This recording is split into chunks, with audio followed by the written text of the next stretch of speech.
the new firewall, where human insight trumps every trick. We're not hacking systems, we're hacking behaviors so you won't click.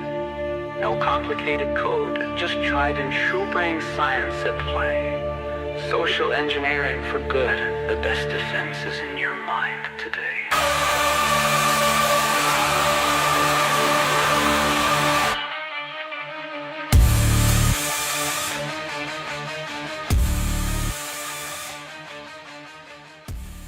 Welcome to Phishing for Answers. The opinions expressed here are solely those of the individuals involved and do not reflect the views of their employers. Get ready, because the next live episode of Phishing for Answers is starting right now with your host, Joshua Krumbaugh, the CEO of PhishFirewall. Psychology is the new firewall, where human insight trumps every trick. We're not hacking systems, we're hacking behavior, so you won't. Oh, so you won't click. I guess I clicked too early. Hello and welcome to another episode of Phishing for Answers. Today we're here with Elias Ibrahim. He is a senior information security analyst over at Weir Minerals. Hey, Elias, introduce yourself. It's a pleasure to have you today. Hi, thanks for having me. I've been really excited about being on your show for a while now. I think you've reached out to me a couple of months ago, and but I was just a little too busy. But I've been looking forward to this. So my name is Elias Ibrahim. I work in cybersecurity, obviously, as a senior information infosec analyst right now with Weir Minerals, but I'm involved in other areas. But mostly I've done security consulting as part of my consulting practice, and I've been in the industry for over 25, 30 years, doing a little bit of security here and there, but officially for the past 11 or so years. Wow. So that's awesome. How'd you get your start in cybersecurity? I find it's always so random because there wasn't a clear path when most of us were younger.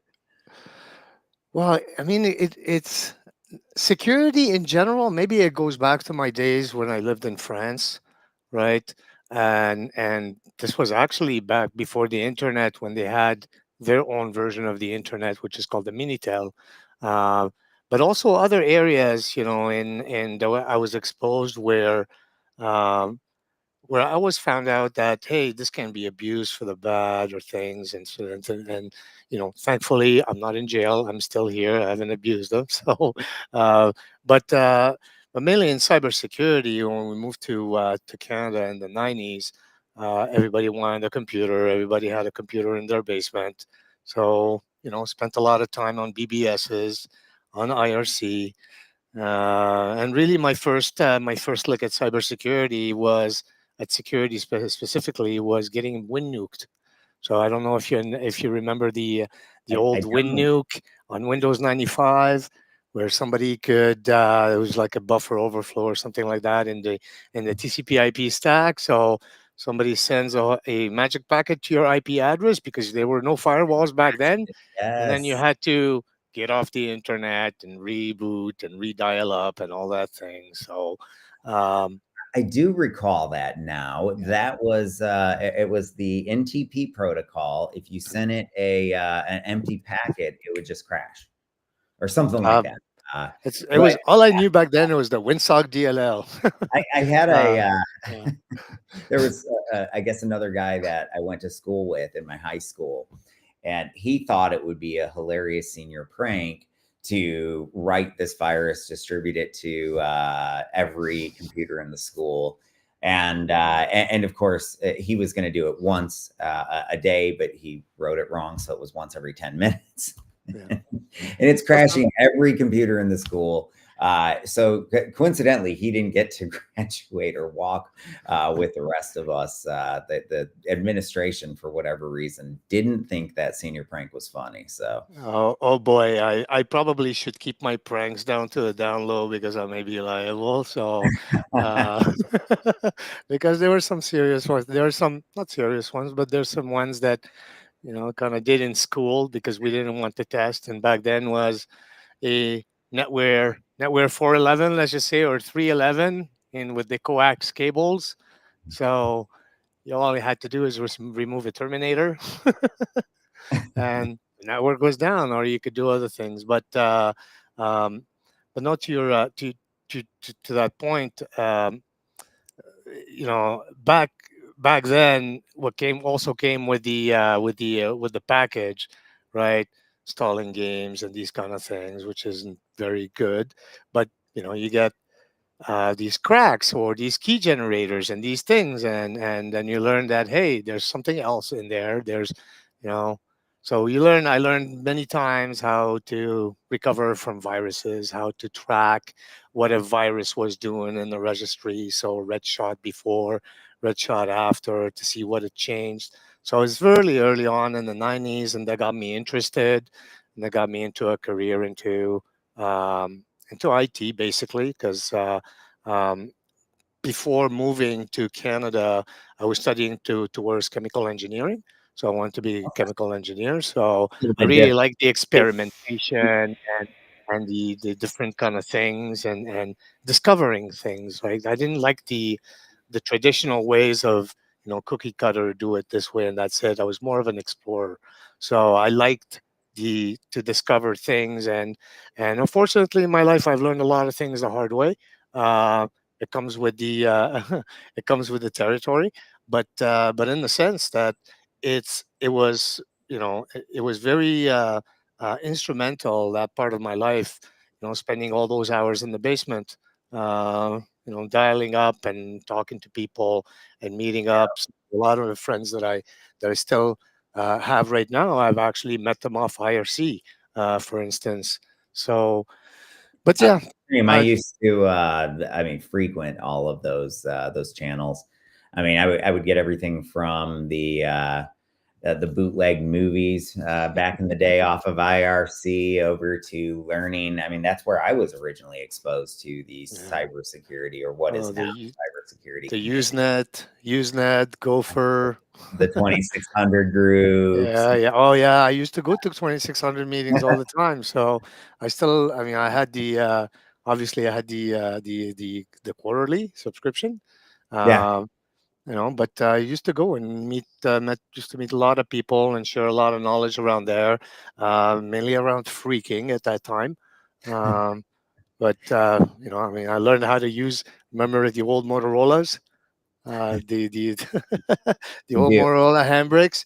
Well, that's where I learned from somebody that you can actually short the circuit a certain way on the battery, then punch up codes, and you can use it as a scanner to listen to other people's, conversations. That was in the analog days, right? But obviously there were a lot of other things that were not as good, right? But were in that ecosystem. But it was mainly because it's the nature of people, right? So let's talk Yeah. about the nature and psychology of people. Yeah. Yeah. That's The, what I it's was the going to nature. ask. Yeah, it's the nature to find a way to get around something, right? And It that's what is. we And I often did. think we need to understand, or spend more time trying to understand how our people learn, how they make those decisions, and what they're going to do. And that is the reason I think stories like this are great, because it helps us understand what those users nowadays are going to be like. Because if we were trying to find ways around things, when we were younger, more likely, people are, or this younger generation is as well. And it doesn't have to just be younger people, but I think it gives you that better mindset into how people think, why they do things the way they do them, and how they make decisions. Mhm. So with that, let's talk a little bit of psychology. So one of my favorite topics is what I call social engineering for good, but it's really just behavioral science, psychology. How do people think, and how do we influence it? And so right before the show, I was talking with him about this framework called BMAP. And it came from this guy named BJ Fogg, this scientist or behavioral scientist out of Stanford University, that invented it. And what it talks about is how behavior equals motivation times ability times prompt. And so the motivation is easy enough. I think we all frequently talk about that. That comes up on the show almost every time. we make it personal, we connect it to them, we make it role based so that it makes more sense to them. We help them understand how cybersecurity is tied to the overall business objective. So motivation, easy enough. Ability, well, that's, if we want them to report a phish, let's say, that's as easy as getting them a reporting button. Where I find that more often we forget about it is that last step, and that's the prompt. So a prompt can be security awareness training. But if you do that once a year, well, you giving them one prompt a year. And so I think we got to think more like, well, how can we prompt them constantly, daily, if possible, but certainly if not daily, weekly. And so there's all these different prompts that we can use, things like continuous training. But not just that, what about when they do report, when we praise them and say, hey, great job, even if they got it wrong and it was just spam? We don't want to criticize them. We always want to praise them. And so I think there's all kinds of different things we can do there. Sharing threat intelligence, where you take this report that somebody sent in that's a little bit scary. Wow, thank God they reported that. And you share it to the whole organization for that social proof. So anyway, that's one of those things that we were talking about. And so I'm going to turn it back to you, because I know you have all kinds of ideas on psychology too. And we just go back and forth for a little bit on this. Yeah, for sure. I mean, that's definitely in the same in the same vein that I was thinking as well. The one thing I would add, though, is that behavior is different wherever you go in the world, right? So it's very different. The cultural aspects in behavior. It's one thing that I've discovered. Just a quick plug into my experience.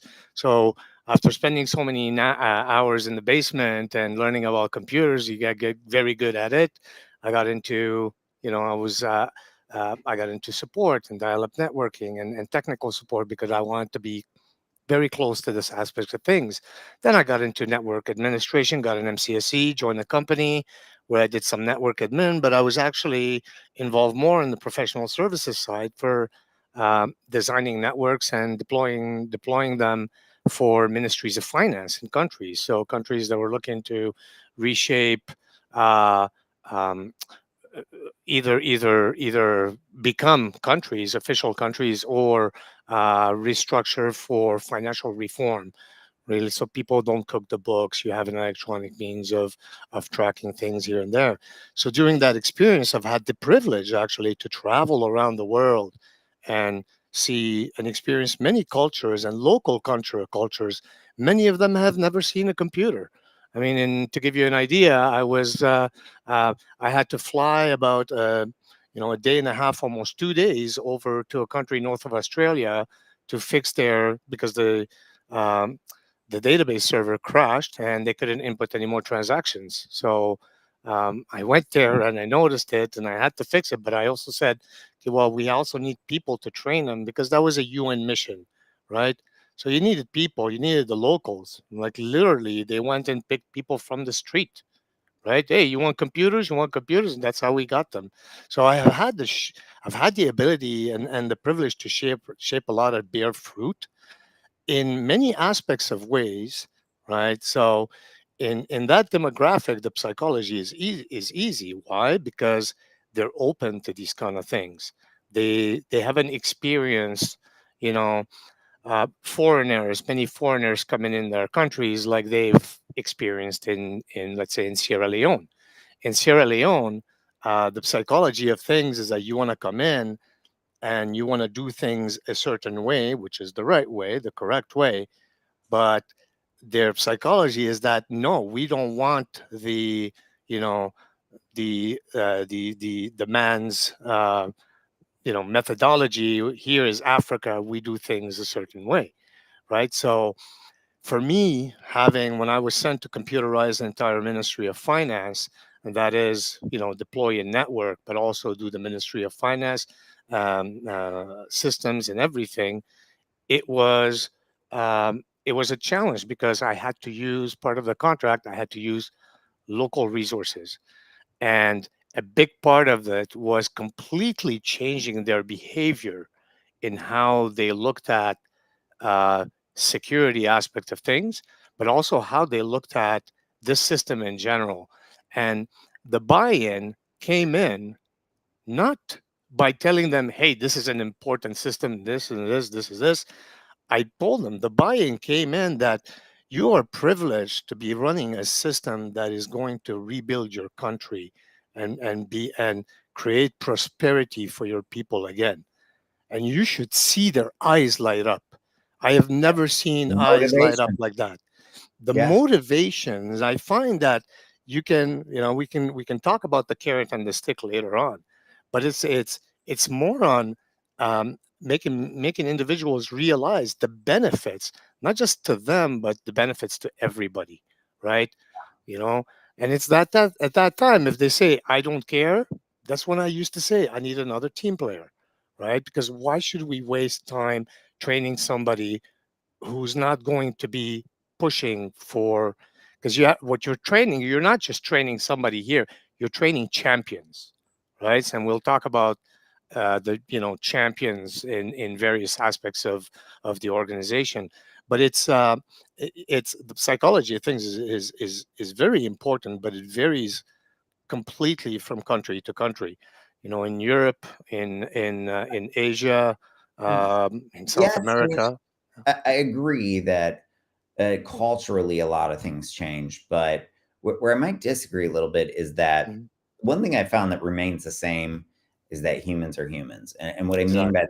that is we all have these same weaknesses no matter where in the world we are. And by that I mean like cognitive biases, these mental Hmm. shortcuts that we use to quickly process information and make decisions. And so those same things I think can be applied a little bit more globally, and not just by the bad guys to get us to click on things, but I think by the good guys to help make things more impactful. And so I would argue that you're absolutely right. How we drive motivation is going to vary greatly based on where in the world people are. Yeah. But there are still, even there, some core characteristics. People care about family. Hmm. So we can tie it back and give them resources to take home to their elderly parents or take home to their children. That connects it. Another really cool thing I like about when we give somebody homework and we give them those resources to take home to their family Yeah. is that it puts them in a position of authority on the matter at home. And so now, because they went home teaching their parents about cybersecurity or teaching their kids about cybersecurity, they are now the expert at home, and it changes their viewpoint as well and their way of thinking just simply by putting them into that position. So I think there's a lot of little things like that we can Hmm. do. Social proof is huge. So people are never going to think it's going to, they always have uh this propensity to discount that it'll ever happen to them. So no one actually believes it's going to happen to them. Well, how do we counter that? Well, we show them that social proof. So instead of it being this random company in the news that they're reading about today, we share that story from the fish that just hit Cheryl from accounting that she reported. And not Yeah. only do we share it, but we praise Cheryl, and we praise Cheryl publicly. And what this does is it creates this culture that cares about cybersecurity, that's proud of cybersecurity, because they know that cybersecurity leads to their clients' data being secure, that leads to their paychecks being secure, and it That's right. leads to them being able to get raises and bonuses at the end of the year, all of which tie back to cybersecurity. So I think there are universal truths that also apply in these different scenarios. But I do agree. Hmm. Um, I think though that we do need to be more aware of the cognitive biases that we all have, including our users a little bit. Not to the point that maybe us as practitioners would be, but our users need to know about how they are prone to make bad decisions when a gun's put to their head. Urgency. That's right. They need to know how they are prone to make bad decisions when authority is abused. And so one cool thing is that I get to see, well, as these attacks, well, back up, an important detail. I have users around the globe, millions of users reporting phish through my company. And one of the really cool things about it is that you really get to see what types of attacks are coming in. And one of the things I've looked at is what cognitive biases are they exploiting the most? And it's authority, number one, it's urgency, number two. Yeah. So I think we've got to focus, going back to messaging and how critical it is. We really got to fine tune how we say things. And so something that we were talking about before the show was about how I talked on a previous podcast to a guest, and I was talking to her about how we need to bring marketing into cybersecurity. And she goes, well, we did that this year. I'm like, well, that's awesome. So what was the net result? And there was a lot more than just this. But one of the key things she pointed out was that they changed security as everyone's responsibility to security is your responsibility.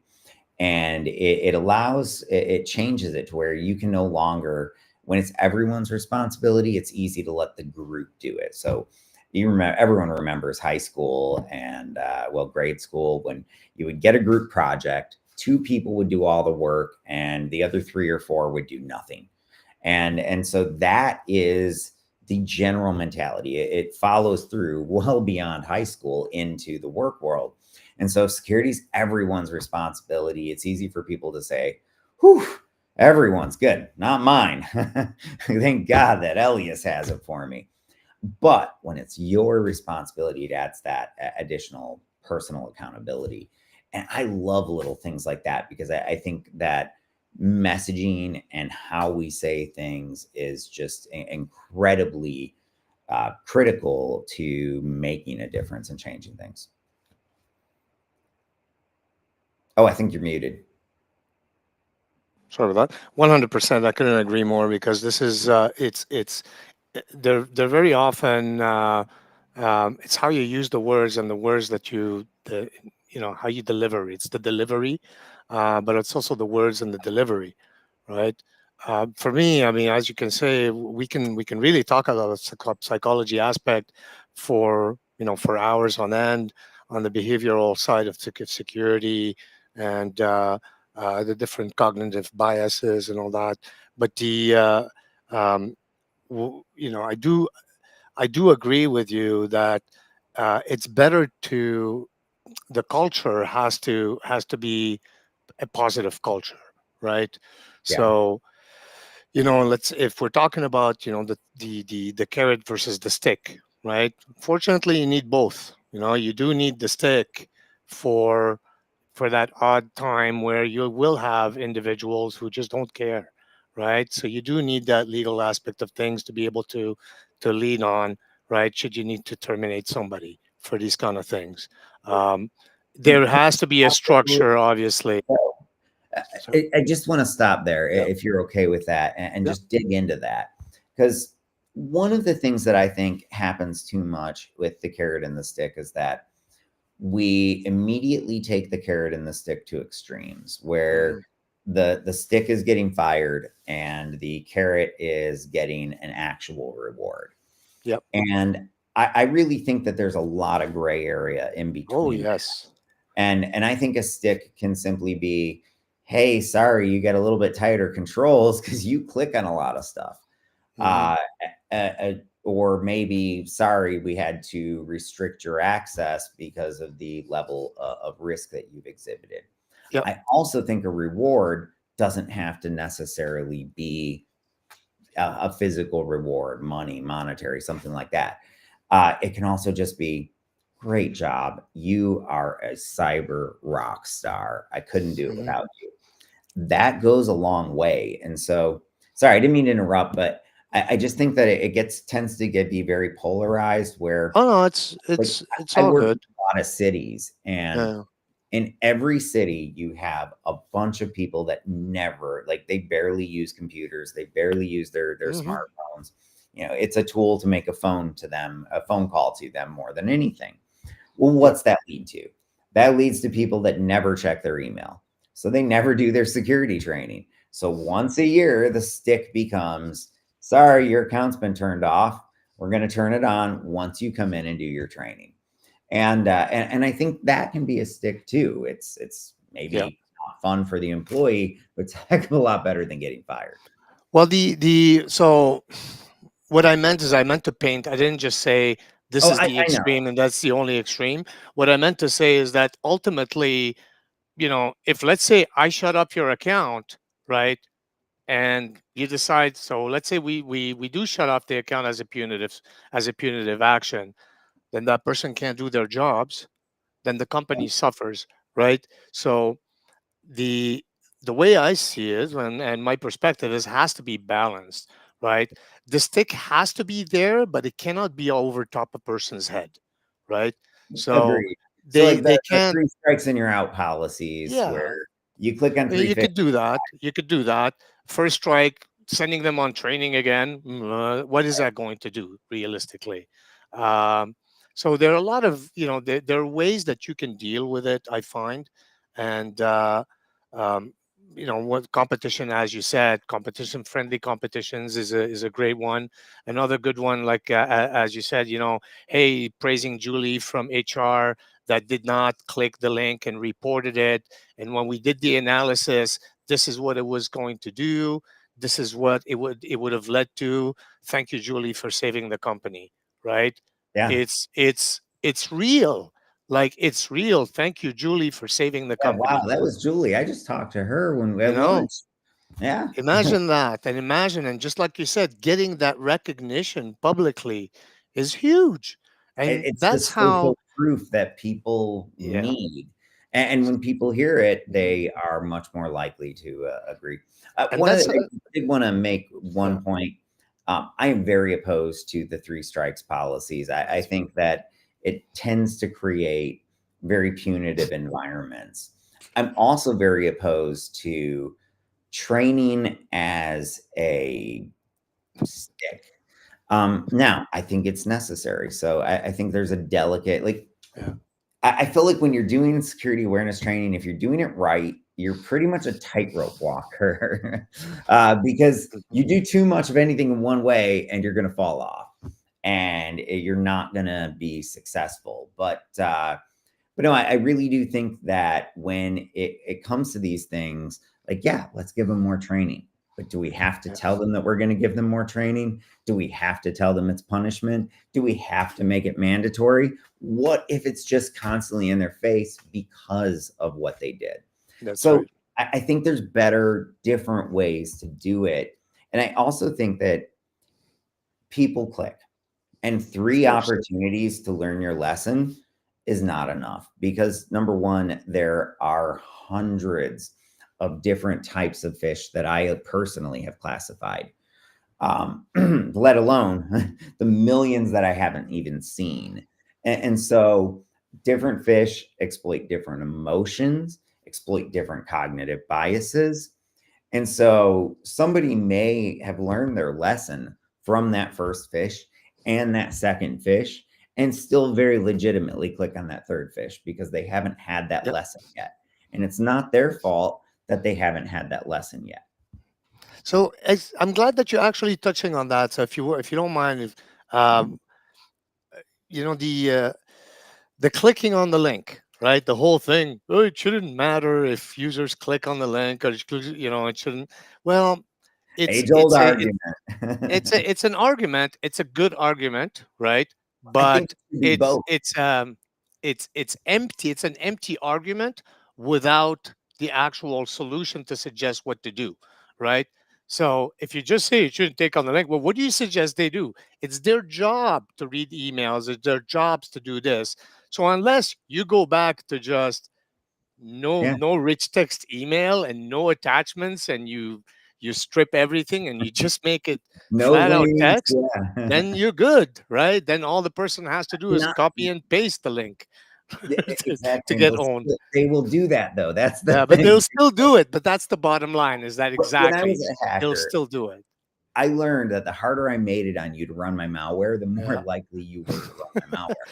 This So thing called again, sunken cost fallacy. no. So I had to have you invested before there were ever any potentially red flags. Invested doesn't have to be much of anything. It just requires you to take a little bit of your time and invest it into what I asked you to do. Now Yep. you'll do anything I want and you'll ignore every red flag, because people don't want a lost investment. It's ridiculous, but it's true. And that's where all these things like that really do play in. But yeah, this is just fascinating stuff. Now we are unfortunately getting low on time. I'm Oh trying to no, get episodes these really? days down to 30 minutes, because I was reminded that people need to be able to watch or listen to a single episode in a commute. And so All we're right. trying to make it commute time worthy here. But any final like bits of advice that you want to give before we wrap today's show? So I'll give you a quick kind of closing statement, a couple of things. So, the user is never the problem. The user, if you should never perceive the user as a problem. They will click on links. The user is a solution, right?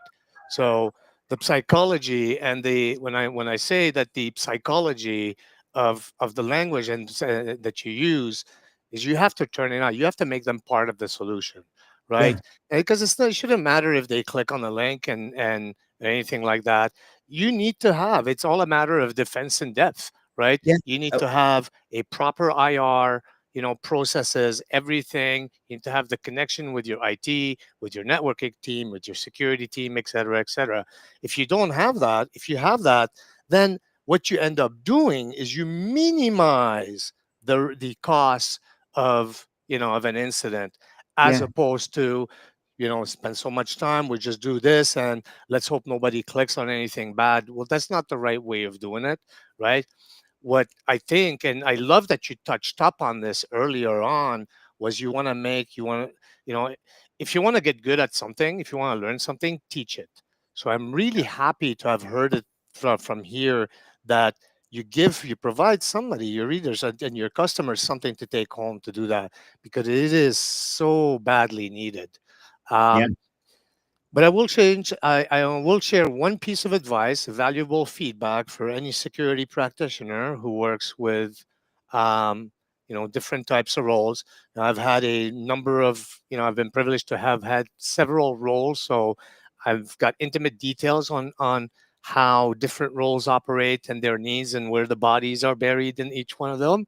But really, the biggest thing that I see specifically with developers, right, when I work with developers, is that security tends to just dump security controls over the fence, and then when they don't get made, when they don't get done properly, they just get, this is not done.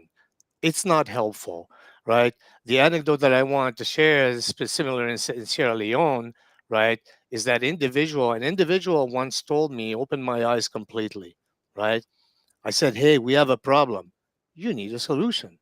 So I've always approached it like this. I've always approached that whenever I bring a problem now, I always bring a solution for it. So, and that has made me very successful in communicating security requirements, but also training um, developers and not just like starters, but seasoned developers in security, and the importance, by sharing, but by just telling them why it's needed, how it applies to them, and just telling them how to fix it and how to implement it. And that's it.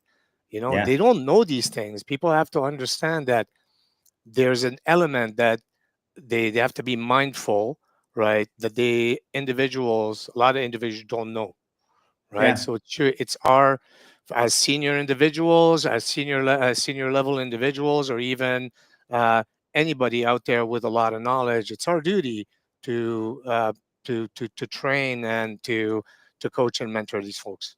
I also think, to add on to that, too often we don't worry about the user experience when we're Yes. crafting security controls. And the user experience matters, and it matters a lot. And so when I design security controls, I always start it by looking at it. Is there a way we can make this easier for the user while also making it more secure? Things like passkeys, I love them because it makes us more secure, but it's easier for the user because they're using biometrics. So we've got to start doing a lot more like that, where security is invisible, but it's super tight and super easy, because the A in MAP was accessible, and we've got to make security accessible too. That's definitely it. I mean, if I were to give any advice to security individuals or practitioners out there, is go spend more time getting to know the processes of other teams within your environment, because nobody else is going to Makes be to have that intimate knowledge and tell you where the blind spots are. I found so many, but just by Oh doing yeah, that, and that's where you start getting. That's where you identify your champions, right? And then you spend your time and energy into developing these champions, and they yes. in turn develop their own, Well, because you and can't because be part everywhere. of building security Yeah, is getting people to want to move with you, because otherwise you're going to run into a lot of resistance. And those champions, they help break down that resistance. This has been a fabulous episode. Thank you so much for joining us. For oh, everyone out there remotely, if I don't see you this weekend at B-Sides Huntsville, I will see you again next week. Thank you very much. thank you. Have a great day.